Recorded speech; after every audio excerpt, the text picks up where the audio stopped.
Olá pessoal, sejam todos muito bem-vindos ao meu canal. Eu sou o Hugo Gil, fisioterapeuta, especializado em fisioterapia intensiva. E no vídeo de hoje a gente vai estar explorando o filme divertidamente, como que ele pode estar sendo abordado do lado da psicologia e da fisioterapia. Vem comigo logo após a vinheta.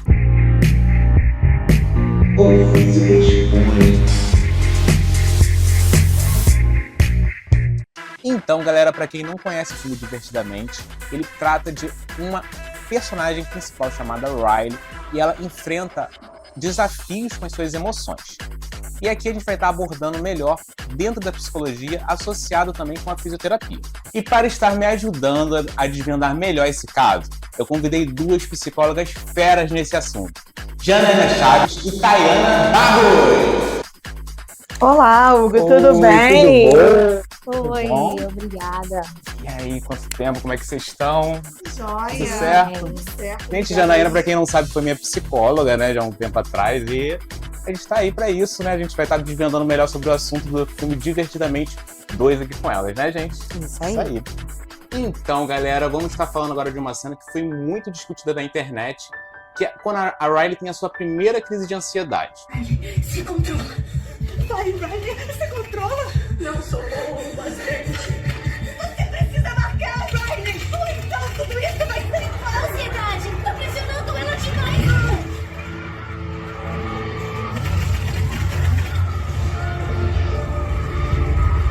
Ela acontece tudo o que acontece na vida real, ela tem o coração acelera, né? Começa a acontecer várias coisas com ela. O coração acelera, a respiração fica encurtada. Exatamente. Mas eu observei uma coisa que é atípica, que eu pelo menos nunca presenciei na vida real. A Riley, ela do nada ela consegue fazer com que se dissipe sozinha quando as emoções se abraçam no final do filme. Isso é possível acontecer na vida real? Sim. Até porque, assim, eu costumo sempre linkar, né, a ansiedade com a fome. Vamos imaginar, você tá com fome. Você fica com fome o tempo inteiro? Você tem um momento de você se alimentar, né? E nesse momento, assim, imagina que você almoça todo dia meio-dia. Quando chega meio-dia, sua barriga já começa a dar aqueles sinais de fome. Sim. É assim a ansiedade, ela dá os sinais, que é o quê? O coração acelerado, a respiração encurtada, o tremor, o rubor no rosto, né? Você já fica mais sudoreico também. E a fome é assim, aí passa daquele tempo, você fala assim, caramba, já passou do meu horário de alimentar, a fome foi embora. E a ansiedade é a mesma coisa, ela chega no pico máximo e depois ela cai. Entendi. Então ela fez uma autorregulação ali, né, das emoções dela, ela conseguiu respirar, né, conseguiu se concentrar no momento presente, né, e voltar pro jogo. Entendi. Uma coisa que foi muito discutido também, uma das psicólogas que eu vi na internet, é se isso foi legal para a imagem da psicologia, ela conseguir voltar sozinha, ou se isso meio que criou uma confusão na sociedade. Você acredita que isso poderia ter criado uma confusão ou não? Não, até porque assim, ela só teve uma crise de ansiedade durante o filme todo, né? Aquela questão do medo, de querer ser aceita. Então tudo isso mexeu muito com ela. Agora, vindo outro filme, eu acredito que seria importante eles abordarem a terapia. É o que eu pensei, no terceiro filme eles já pensarem na terapia, né? Exatamente. Nesse eles mostrarem, né, como ela lidou com esse... sozinha mesmo, né? E no terceiro filme já abordar como é que seria isso. E você, Thay, o que você acha a respeito disso? De como que a pessoa poderia lidar com a ansiedade se, de certa forma, o filme foi fiel em estar trazendo isso pra gente? Então, no filme ele descreveu como que é uma crise de ansiedade, né? Mas na vida real, a gente tem algumas técnicas que podemos utilizar, como, por exemplo, a respiração diafragmática, né? Porque a ansiedade, ela leva para um encurtamento da respiração. Então, você não sente totalmente a sua respiração, fica curtinha e cada vez que você respira, você sente que falta o ar. Então a respiração diafragmática faz a completude da sua respiração e, consequentemente, a oxigenação maior dentro do seu organismo, né? Outra técnica também que a gente pode utilizar é pegar gelo, ficar utilizando gelo, mexendo nas mãos, né? Que aí a gente desfoca da nossa ansiedade e automaticamente a gente faz essa utilização. Pode botar música também, músicas relaxantes, beber uma água gelada, dependendo da situação que a pessoa estiver. Perfeito. Mas no caso ali, no que a gente viu no filme, que a Riley ela parou ficou respirando ofegante. As emoções lá no cérebro dela se abraçaram e aos pouquinhos foi se dissipando. Isso seria possível? Sim, mas aí nesse caso foi como ela fez, ela parou e respirou, ela tem que começar a se concentrar na sua respiração, começar com os pensamentos, a diminuição desses pensamentos, né? A organização de sentimentos e emoções, para que ela consiga novamente entrar no eixo ali, na autorregulação, como a gente chama. Perfeito, ótimo. E nesse momento que a Riley teve uma crise de ansiedade, isso seria considerado uma auto-hipnose que ela fez ali? Não seria considerado uma auto-hipnose, mas sim uma autorregulação emocional. Ela conseguiu identificar que ela não estava bem naquele momento, né, e usou a respiração diafragmática para poder regular as emoções dela. Entendi. Uma frase dita pela alegria é: eu tentei de todas as formas, mas não sei como parar a ansiedade. Talvez seja isso que acontece quando você cresce, você sente menos alegria. Pergunta: você acredita que com essa frase, isso reflete realmente a realidade da sociedade de forma geral? Se sim, o que estaria causando isso no ponto de vista de vocês? Então, a sociedade hoje em dia, ela está sempre em busca da alegria / felicidade a todo momento, né? E aí é o momento que ela não consegue, vem a frustração e vem novamente a tentativa de alcançar essa alegria, né? E então, nesse caso, entra num looping de ansiedade a todo momento, porque você está em busca, não alcança, vem a frustração, consequentemente a ansiedade aparece, né? Exatamente. E a gente entende o quê? Que as emoções, elas são para ser sentidas, né? A gente não pode reprimi-las. É isso que é falado muito no primeiro filme também. Às vezes a gente fica querendo que a alegria tome o comando da sala de comando o tempo todo e mascara coisas, né? Exatamente. E a gente tem que se permitir sentir. Se você está triste, sente a tristeza. É o seu momento. Abraça essa tristeza, né? Acolhe essa emoção e identifica o que eu preciso fazer para que eu possa ter felicidade. Quais são as mudanças que eu preciso adotar na minha vida para que essa felicidade, esse contentamento chegue. Perfeito. Agora, só abrindo um parênteses aqui. A nossa mente prega peças a todo momento, né? E a gente sabe disso. Uma cena do filme que mostra isso é com a ansiedade criando realidade na mente da Riley que não existia. Até quando ela estava tentando dormir, aí vinha pensamentos catastróficos, não sei se vocês lembram dessa cena. E ela não conseguia dormir por causa disso. Ficava sempre vindo, eu não vou conseguir, e não sei o quê. E ela roubou o diário da professora, um negócio desse, né? Sim. De madrugada. Então, na vida real, como que a gente consegue driblar essas peças que a mente prega na gente? É possível isso? A gente consegue driblar? Sim.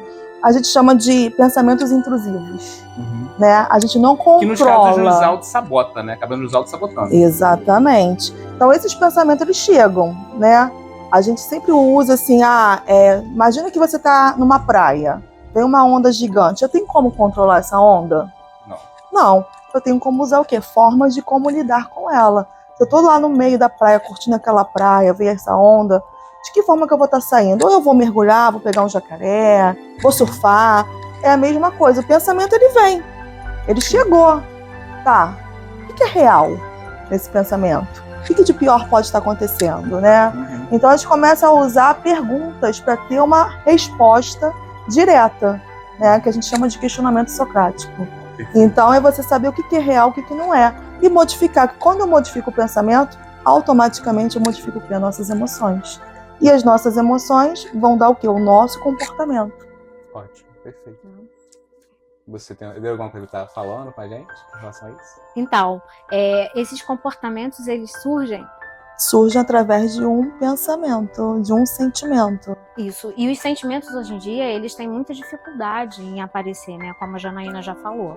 Nós não estamos sendo autênticos nas nossas emoções, sentimentos, né? E também isso traz muita ansiedade às pessoas. Sim.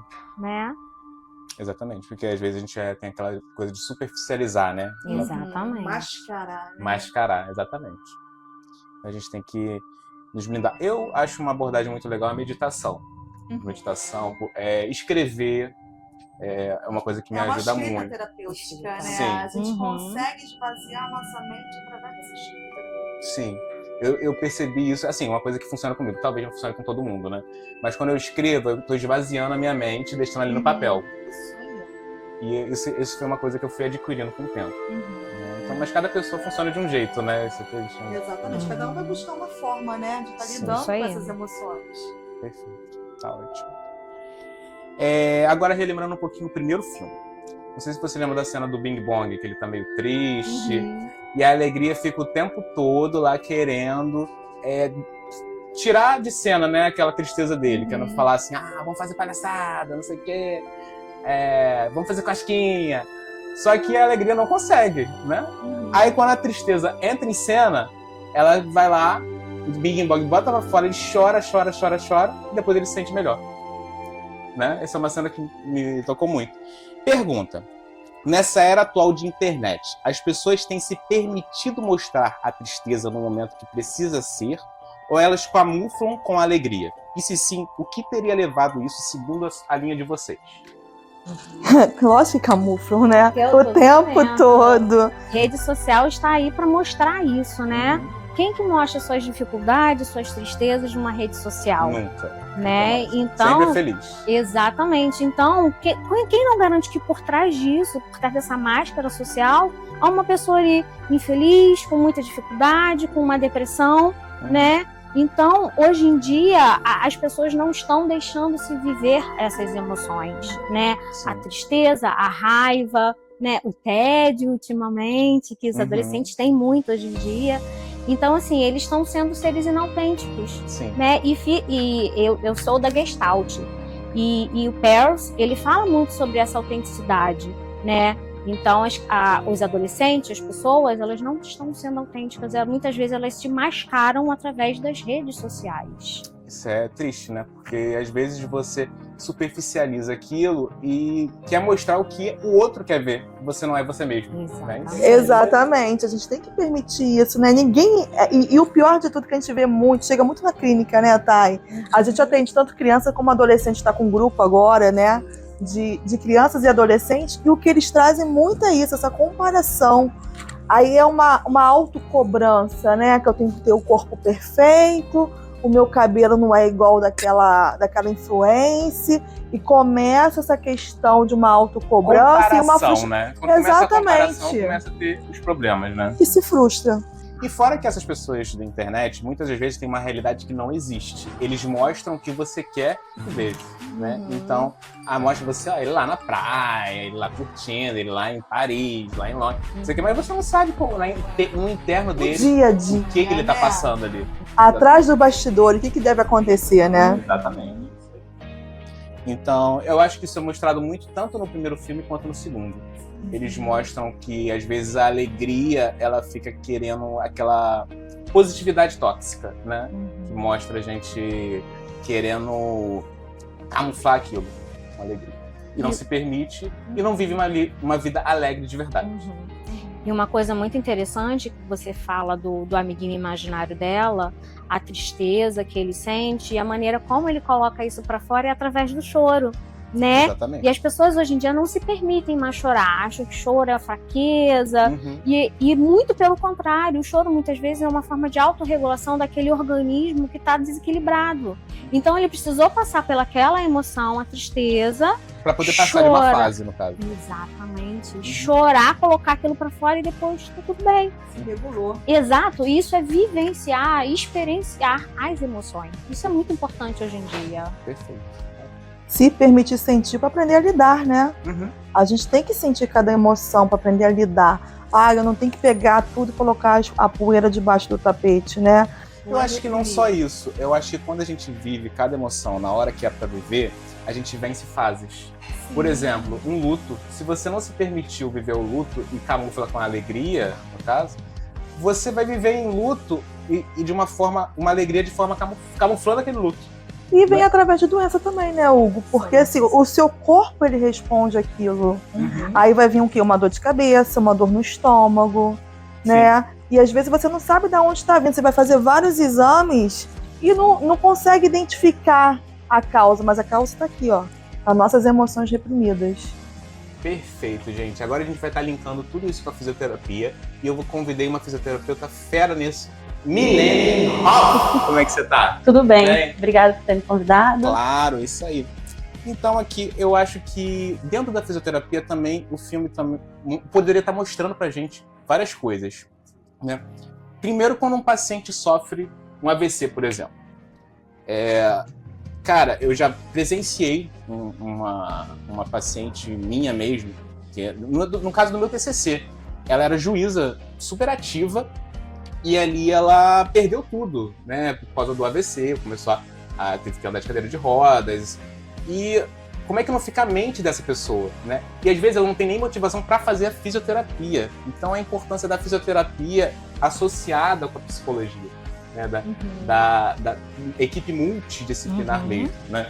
Sim, a psicologia ajuda muito, porque o paciente vem de uma lesão, né, séria, e acaba tendo muitas dificuldades para iniciar o tratamento, achando que não vai conseguir voltar, né, a ter uma função boa daquela parte do corpo que foi, né, atingida e tudo mais, mas a gente acaba indicando para que o paciente vá até um psicólogo e consiga trabalhar a mente primeiro, para depois iniciar o tratamento juntamente com a fisioterapia e conseguir ter um sucesso, né, no final do tratamento. Perfeito. E você já presenciou isso? Sim, nas clínicas onde fiz estágio, acontecia muito isso, porque tinham pacientes de alta complexidade, né, como AVC, AVE, às vezes a pessoa era amputada, né? Então ela acredita que ela não vai conseguir realizar as atividades que ela realizava antes. Pode ter alguma dificuldade, mas ela consegue fazer as atividades, né, ser funcional como antes. E a gente lá mesmo, na clínica, tinha um atendimento de psicologia e a gente indicava os pacientes. Era difícil no início, né, porque eles têm alguma resistência, né? Vocês sabem como é. Mas no final, né, de alguns meses, no final do tratamento, a gente via muita melhora após ter iniciado a psicologia. Perfeito. Porque o nosso corpo é integral, né? Se a mente não vai bem, também ele não vai conseguir fazer aquele exercício na fisioterapia, ele não vai conseguir, ele não vai ter motivação, né? Então é importante a gente estar associando tudo. É sistêmico, né? Sistêmico. Então ele vai ser respondente. E eu já atendi paciente que não tinha essa motivação e não evolui. Simplesmente não evolui na fisioterapia. Estagnado naquele quadro. Eu não vou melhorar nunca. E ele, como ele internaliza aquilo, eu não vou melhorar nunca, ele realmente não vai melhorar nunca. São informações, né? Ele tá enviando pro corpo dele aquilo. Exatamente. Eu sempre associo o seguinte, que as nossas palavras são como semente. E o nosso cérebro é o nosso solo. Que tipo de semente você está jogando no seu solo, né? Então são as nossas palavras. Quanto mais palavras negativas, mais você internaliza aquilo. Exatamente, né? Você acaba acreditando, né? Toma como verdade aquilo que o seu cérebro acredita que é, e na verdade não é. E às vezes também falta apoio, né, de familiares e pessoas próximas, ou então a pessoa sozinha, e não consegue ter essa distinção, né, do que é real ou não. O apoio social é muito importante. Muito, claro. Tem da família nesse momento, tem que ter o apoio geral de todos, né? Porque imagina uma pessoa super ativa, né? Que perdeu tudo, como o caso dessa juíza, né? Sim. E a pandemia, ela veio para desmistificar também a saúde mental, né? Pós-pandemia, vários casos de depressão, ansiedade, por estar todo mundo dentro de casa. Então, caiu por terra muito que quem faz psicologia, quem faz terapia, é quem é da saúde mental, psiquiatra, coisas do tipo. Há um preconceito, né? Todos devemos fazer. Preconceito em relação a isso. Exatamente. É mente, corpo. Né? Se você não cuida da sua mente, automaticamente seu corpo dá sinais. E psicossomatiza isso, né? É muito importante. Até existe um livro que é super interessante, que é A Doença como Símbolo. Então, cada doença, ela tá linkada a uma emoção nossa. Muito legal. Alguma coisa mais pra colocar? Só isso aí. Então, é isso, galera. Espero que vocês tenham gostado do vídeo de hoje. Não esqueça de seguir Janaína, Tayana e Milene nas redes sociais. Fiquem com Deus e valeu!